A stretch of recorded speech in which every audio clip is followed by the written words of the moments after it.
This is the Lifestyle Business Podcast, Episode 3. If you like this podcast, you got to sign up for our mailing list. That's really the only way I communicate with the community at this time.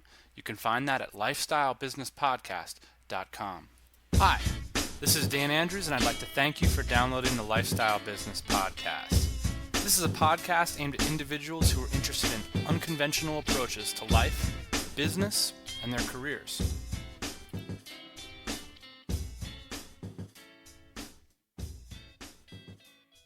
Hey, this is Dan. It's awesome to have you on the podcast today. Thanks for downloading the third episode of the Lifestyle Business Podcast.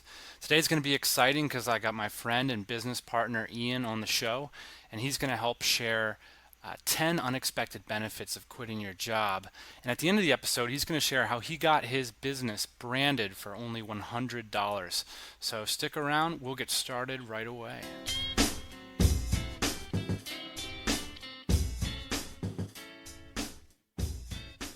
Hey everybody, for today's feature segment, I brought along my co-host and good friend Ian. Today we're going to talk about 10 reasons or unexpected benefits, or maybe we can get more aggressive and say imperatives, why you need to quit your job.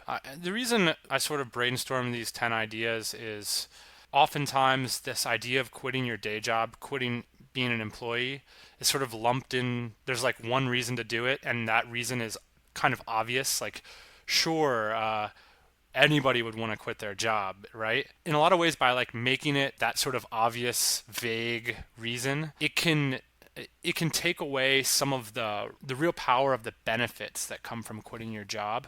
And sometimes you don't have to face them. So it's like, well, sure, I'd love to quit my job and like lounge around on a couch or something and like golf in the middle of the day or whatever, but I've got to make money, right? When you break some of the reasons down, you can start to see some more powerful incentives to do it. And so that's kind of the purpose of these 10 reasons. Some of them are maybe a little cheeky, but there's also some real power here. So you want to get started on the 10 of them? Number one, a career is a bad long-term investment. And what I mean by that is if you're in a career, your earning power does not compound its value over time, which means it can never achieve the exponential growth power of assets, the ownership of assets. And I'm sure a lot of people have anecdotal stories from their life. Certainly there's the example of the Rich Dad, Poor Dad book, which is really famous in sort of entrepreneurial circles, where the author talks about rich dad is the dad who, focused 100% on asset ownership. Poor dad was the dad who tried to increase his responsibilities, increase his skill level in an organization. A lot of you might be familiar with Felix Dennis, famous UK publisher. He says many times in his book, you're never going to get rich working for somebody else. And it's true. You probably will not become rich working for somebody else. You might work along at a good salary, maybe even a better salary than if you're working on your own. But it's always going to be for somebody else.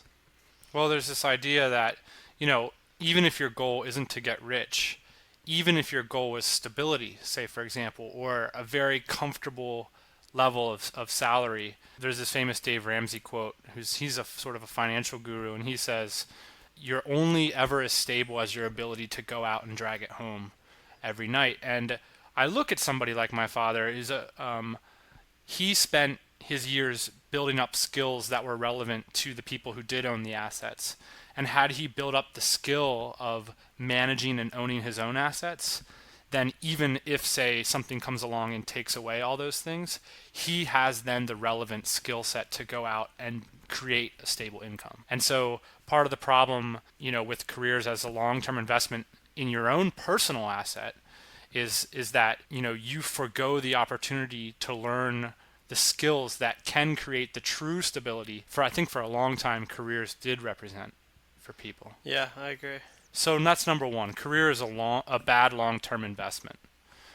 Number two, Monday mornings are better.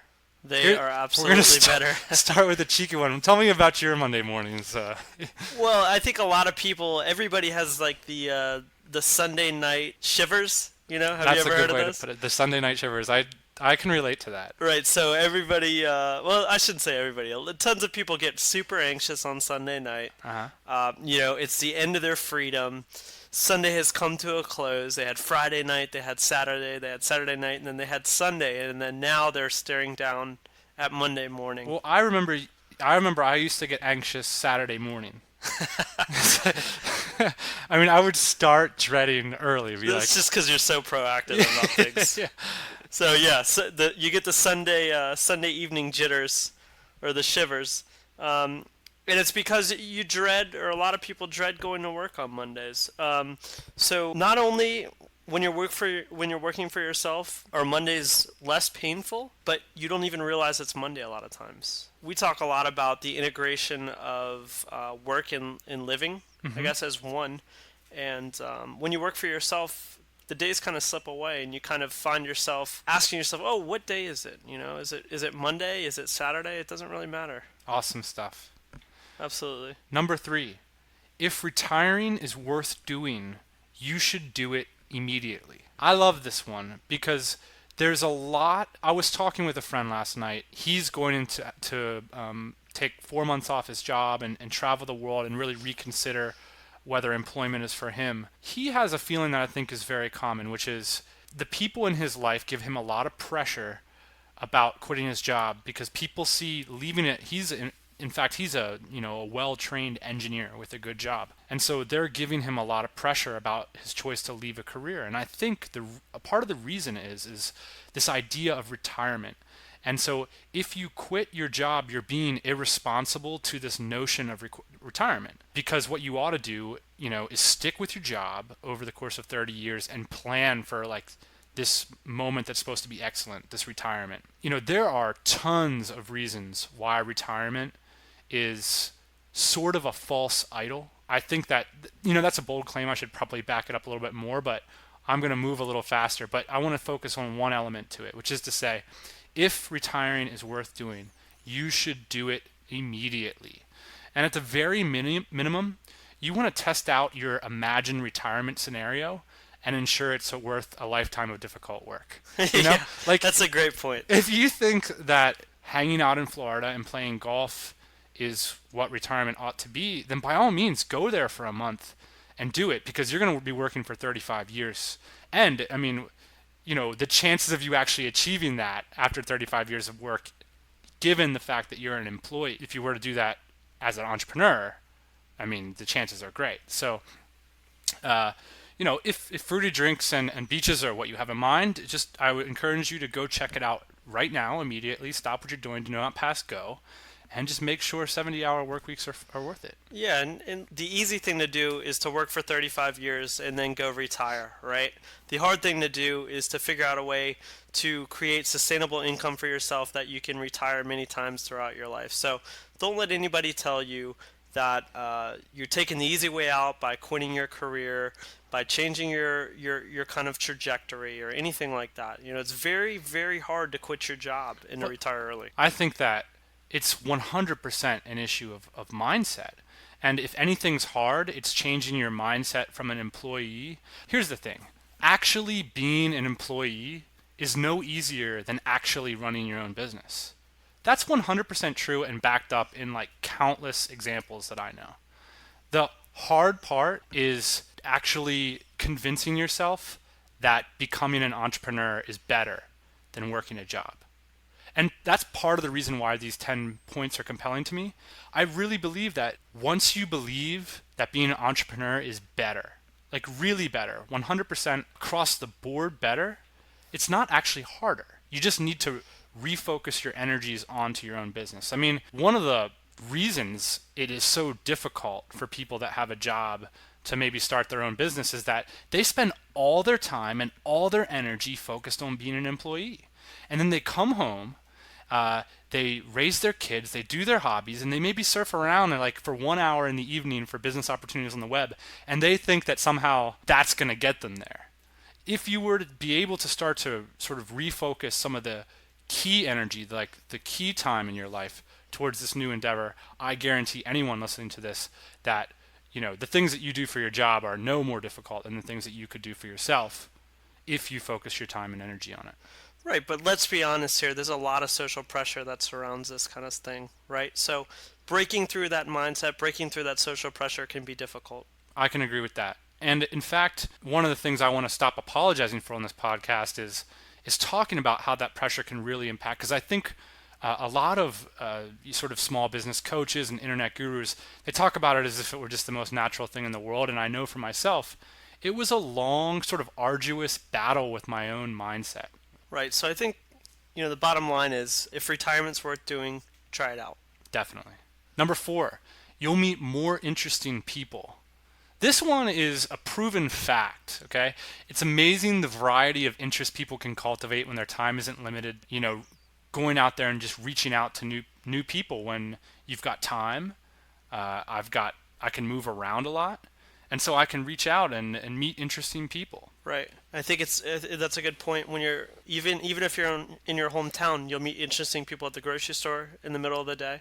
Sure. If you're traveling, you'll meet interesting people on the road that have a similar situation to you, or maybe have a totally different situation, but are obviously on a different schedule, so they're open to what you're doing. Yeah. Either way, you're bound to meet interesting people along the road of self-employment. The one thing about this idea of meeting interesting people that I think when you have your own business or you have a ownership, there's a difference between, we were talking a little bit the other day about the difference between opportunities and ideas. And as an entrepreneur, as an owner, you start to really become opportunistic. You start to look for opportunities to do things. And you cultivate these interests that you sort of didn't see coming. If you're an employee, you're less incentivized to take on opportunities because it distracts you from your core duties. It distracts you from the limited time that you have to get basic household tasks completed. I mean, employeship it takes a lot of time to be an employee. Let's face it, it's ridiculous amount of time it takes to be an employee. I mean, we run our own business and we don't need to spend 40 hours a week doing it. I mean, 40 hours a week. What is going on with that? Yeah. Maybe I work for more than 40 hours a week, but certainly not at one thing. Sure. And so I think that you get this idea in your head that everything is an opportunity and you're always looking for other ones, and that in itself, that attitude sort of brings on more interesting people. Which kind of segues into our 5th point, which is you will make more money. Ooh, that is the most delicious point. Does that make me a bad person? No, I don't think so. I think that, if you're not in business to make money, somebody let me know what you're in business for. Sure. Because that's the bottom line is we're all here to make money. And we talk a lot about money in terms of platform. Right, so creating a revenue stream to create a platform for yourself to kind of make the world, create the world into what you think it should be. Sure. So having money to provide yourself with a platform of people that help you create your vision. Yeah, and for people that, I think there's a big idea in our culture, like a sort of a queasiness towards money. Like I'm in it for more than the money and all this stuff. And I think that when you look at things in terms of platform like you are, you start to bring in these ideas of positivity and helping people out. And by default, because, obviously what you want to have happen to the world is you want to distribute joy. You want to distribute great things, great products, and at least certainly in our businesses, you see, it seems the more good we can put out there, the more money we make. Yeah, absolutely. Take 100 people and ask them each if they want more money and tell me what the answer is. Sure. It's pretty universal. And another way to look at money, I think that's a more positive way, is to say that money is merely a signifier of value.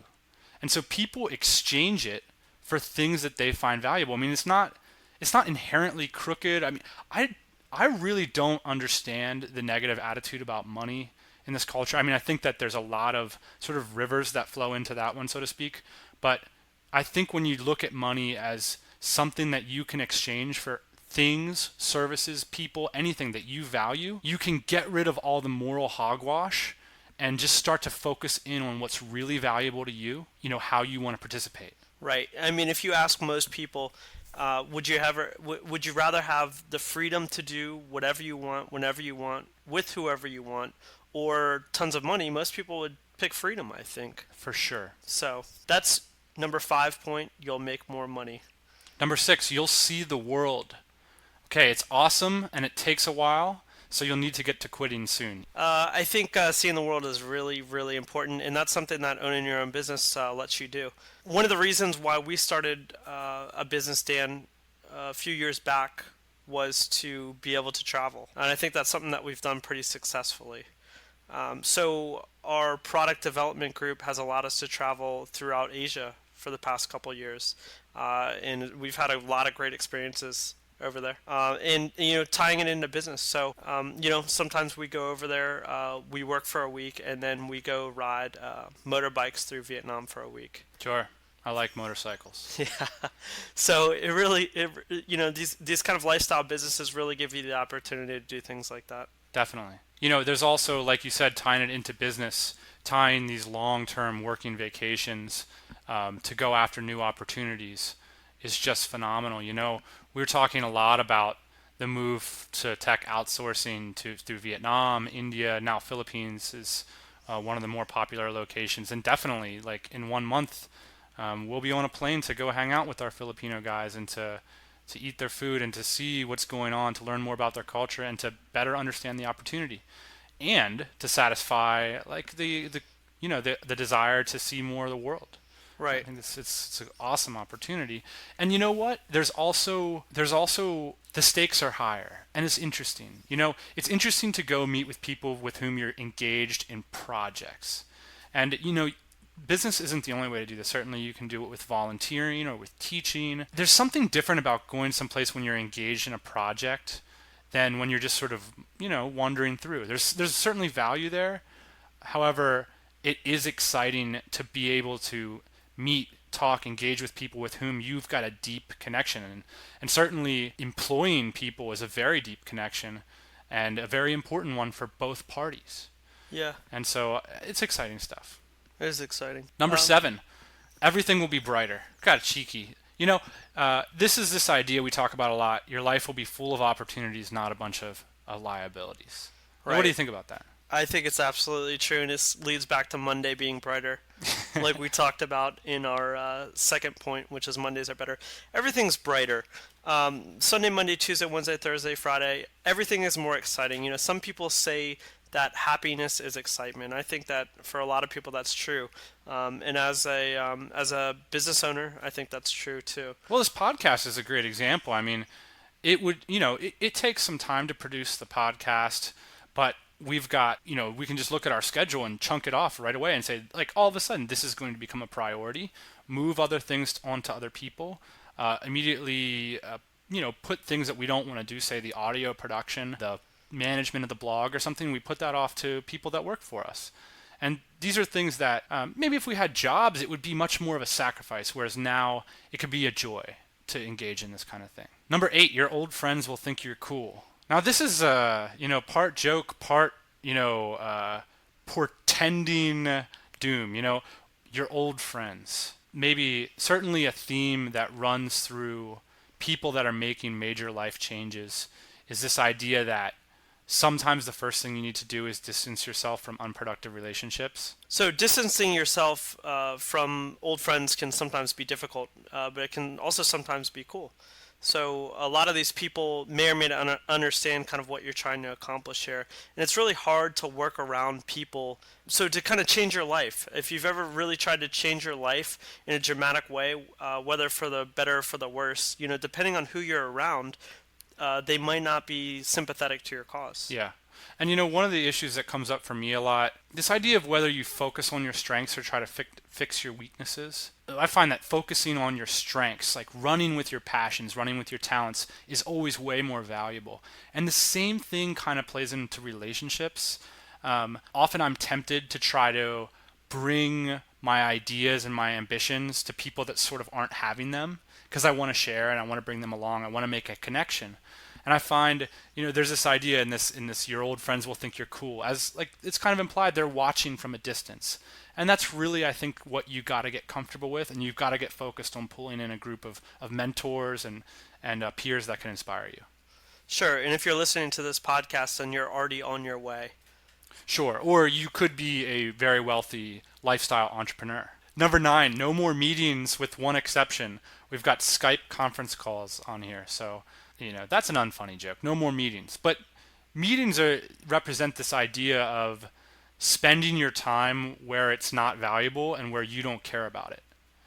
And, one of the biggest crimes and tragedies of being an employee is that so many of your hours get committed to irrelevant tasks. I feel like although now that I'm a business owner and a world traveler and I do all these things, I still procrastinate a lot and I still waste a lot of time, but it's on my own terms. I'm not being required to do so by a third party. Right. I haven't had a meeting since I've become a business owner that wasn't either on my terms or that I didn't want to go to. And number 10, you can wear your favorite shirt every day. Or no shirt. Or no shirt at all. We were talking to a friend today that owns a blog. Uh-huh. And I think you made a comment about being Pajamapreneur. Pajamapreneur. And so you can make calls to your clients in your t-shirt or no shirt at all. Your wardrobe can tend to be important. And one interesting thing that's happened to me since I have quit my job, and it's been, for those listening, I think it's been 18 or 19 months since I've had a job. My wardrobe is basically, I have 5 shirts and I have 4 pairs of pants, and I have these clothes that are dialed in. Like I wear, the exact cuts, the perfect material. I have a pair of shoes that are like perfectly designed for my lifestyle. It's like I have such a minimalistic approach. And when you don't have to show up to an office every day to be around the same people, you're not embarrassed anymore. And it's like, look, I've got a imported merino wool t-shirt from Australia and I wear it every single day. And because it's the best shirt to wear, it's always the best shirt to wear. And I feel like in the past, the people at the office dictated the shirts that I wore. And I don't like that. So I like being able to define the kind of shirt that I wear. And also it makes me feel light on my feet. So when I do want to go travel the world, I just put my 4 shirts in my backpack and I go to the airport. It allows me to really focus in on the things that I want to do proactively. And the things that are important. Exactly. So like you, I live in my flip-flops. I wouldn't trade them for a pair of shoes if you gave me a few $100s. I remember the first sales call I made without my shirt on in the morning, and it definitely felt uncomfortable, talking to this guy about a sale, without my shirt on. And I sat there thinking, like, wow, if this guy knew that I didn't have my shirt on, you'd think I would still get this sale. But it didn't matter because he didn't know that I didn't have my shirt on, and that's how I felt most comfortable. Right. Anyway, Ian, hey, thanks for dropping by. If you'd like to ask Ian a question, you can find him at ian@lifestylebusinesspodcast.com.